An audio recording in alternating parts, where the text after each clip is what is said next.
संघर्ष fast news सदैव आपल्या सेवेत. उज्ज्वल केलेलं आहे. आपण सगळे हे यश काही एका रात्रीचं नाही. या यशामध्ये खरे मानकरी मला असं वाटतं जसे विद्यार्थ्यांनी जसं काही कष्ट घेतलेले त्याचबरोबर त्यांचे आईवडील असतील, त्यांचे शिक्षक असतील, म्हणजे आईवडिलांनी घेतलेलं कष्ट आणि त्याचबरोबर शिक्षकांनी दिलेलं मार्गदर्शन, त्यांनी दिलेलं योगदान हे अत्यंत गरजेचं आहे. आणि म्हणून मला असं वाटतं की विद्यार्थ्यांनी कधीही आपल्या आईवडिलांनी घेतलेले कष्ट कधीही विसरू नये. तर आपल्या सर्वांना मार्गदर्शन करत असताना मला असं वाटतं की 3 महत्वाच्या गोष्टी आहेत. एक तर या 10वी-12वीच्या महत्वाच्या टप्प्यावरती तुम्ही आल्यानंतर येणाऱ्या पुढच्या काळामध्ये अनेक मोठमोठ्या प्रसंगांना, अनेक मोठमोठ्या आपल्याला संघर्षाला सामोरं जावं लागणार, अनेक मोठमोठ्या परीक्षा आपल्याला द्याव्या लागणार. पण त्यावेळेला कुठेही कोणत्याही परीक्षेमध्ये आपल्याला जर का कमी मार्क मिळाले म्हणून आपण कोणी खचून जाऊ नका. आपल्याला एक परीक्षा आपल्या आयुष्यात आपलं नशीब घडवत नसतं, आपलं आयुष्य घडवत नसतं. म्हणून वेळोवेळी आपला संघर्ष, वेळोवेळी त्यासाठी आपलं योगदान, वेळोवेळी आपले कष्ट हे अत्यंत गरजेचे. त्याचबरोबरीने हे सगळं करत असताना आपल्याला एक लक्षात ठेवलं पाहिजे की ज्या मातीमधनं येतो त्या मातीला आपल्याला देणं लागतं. आपण किती मोठे झालो, डॉक्टर झालो, इंजिनियर झालो, MPSC, UPSC अनेक परीक्षा आपण जरी पार केल्या तरी ज्या शहापूर या मातीमधनं आपण आपला जन्म झालाय तिथल्या लोकांना, तिथल्या आपल्या आजूबाजूच्या असलेल्या रहिवाशांना या शहापूर मातीला आपलं देणं आहे. आणि म्हणून कधीही पुढे जात असताना आपल्या शहापूरचा उद्धार कसा व्हावा, आपल्या शहापूरची येणारी पुढची पिढी ही कशा पद्धतीने चांगल्या पद्धतीने घडली पाहिजे याकडे आपल्या सगळ्यांचं योगदान आणि लक्ष राहणं अत्यंत गरजेचं आहे.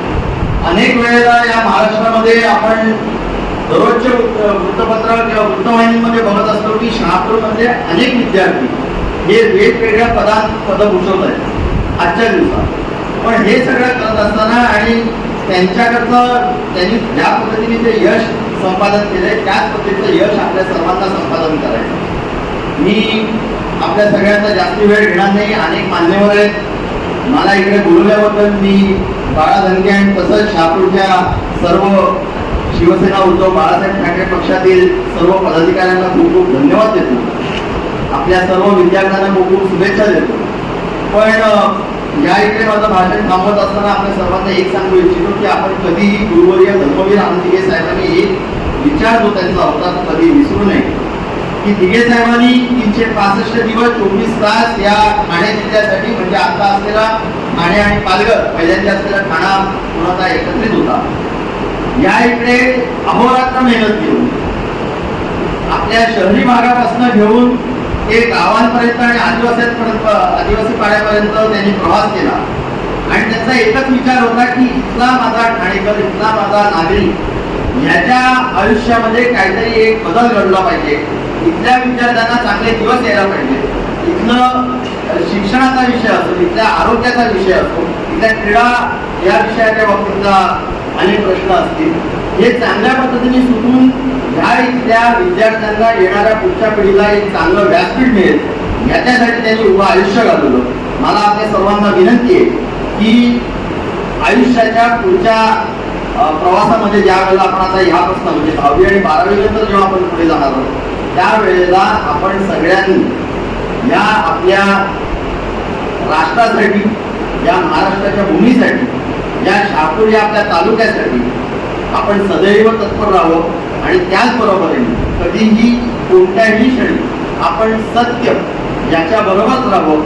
आपल्याला सत्यासाठी उभं राहायचं आहे. जे सत्यासाठी आपण उभं राहिलो, आपल्या स्वतःसाठी न्याय देण्यासाठी आपण जेव्हा विचार करतो त्यावेळेला इतरांना न्याय देऊ शकतो. त्या अनुषंगाने आपली जडणघडण व्हावी अशी आपल्याकडनं अपेक्षा करतो. आपल्या सर्वांना खूप खूप शुभेच्छा देतो आणि इकडेच थांबतो. धन्यवाद. जय हिंद, जय महाराष्ट्र. धन्यवाद साहेब. काही वर्षांवर जमिनीवरती कलाकार भेटताना असं जे मोठे उपास नाही